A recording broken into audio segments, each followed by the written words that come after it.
Alright, I want to do one more part on rendering, and this has to do with rendering section views. So let's say you wanted to render this section, right?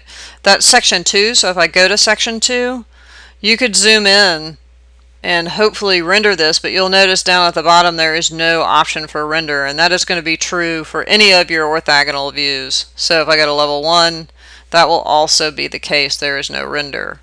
So I'm going to go back to section 2, and I'm going to close my hidden windows. And there is a way, however, to get a sectional view rendered. And to do that, I'm going to go to my default 3D view, and I am going to bring out my navigation wheel. And there's a flyout on this navigation wheel, and under the flyout is an orient to view, which gives you all of the views you have available to you. And even though you can't see it, section 2 is down here, and I'm going to pick it. And it zooms me into that view.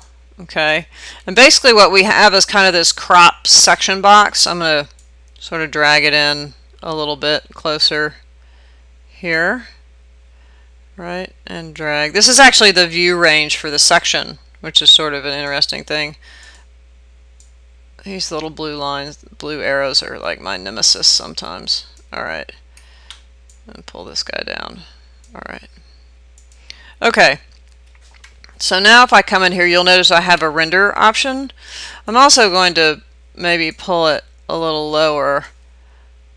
Right, so I have that ground plane in here, so I'm getting the ground plane. So let's go ahead and render this. Click render. We'll just do a screen render at medium. Render. So now it will go through and render that guy out as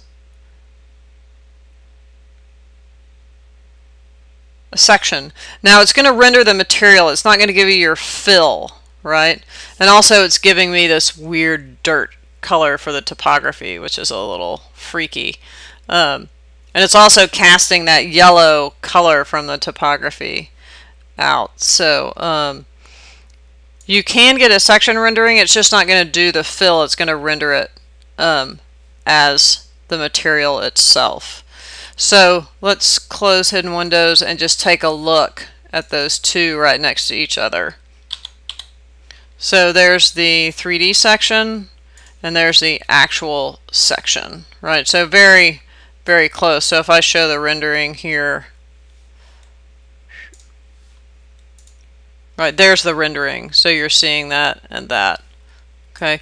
I think in another one I might talk about how you can get and change that fill if you want to, possibly. Alright, and just to show you, you can also do it with a floor plan. I can come into this 3D view. We'll just go ahead and maximize this guy and pull out my navigation wheel. Again, let's go to the flyout, orient to view, and this time I'll pick floor plan level 2. It's going to take a minute, and it's going to crop that guy so you can see it's giving me that floor plan.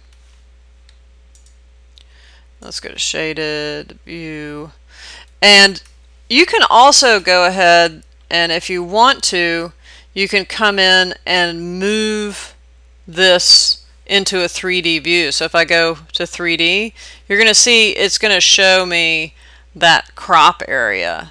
Okay, and I'm just going to come in and I'm going to turn my sun path off. So I don't really need it, and it's kind of distracting. And you see you have that section box again. Okay, and you can again adjust it, you know, so now it's sectioning in a different mode. And then I can come in and render this guy either from here,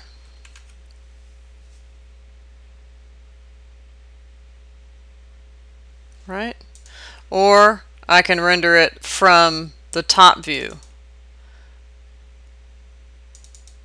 Maybe you want it from that view, right? And you can render it from there. So basically this is a good way of looking at how Revit creates two-dimensional views. Now it's difficult because you're not, again, getting that fill on this object. Okay, it's just rendering the material straight through. So that's a little bit of a shortcoming. And we'll take a look at that in the next couple of videos.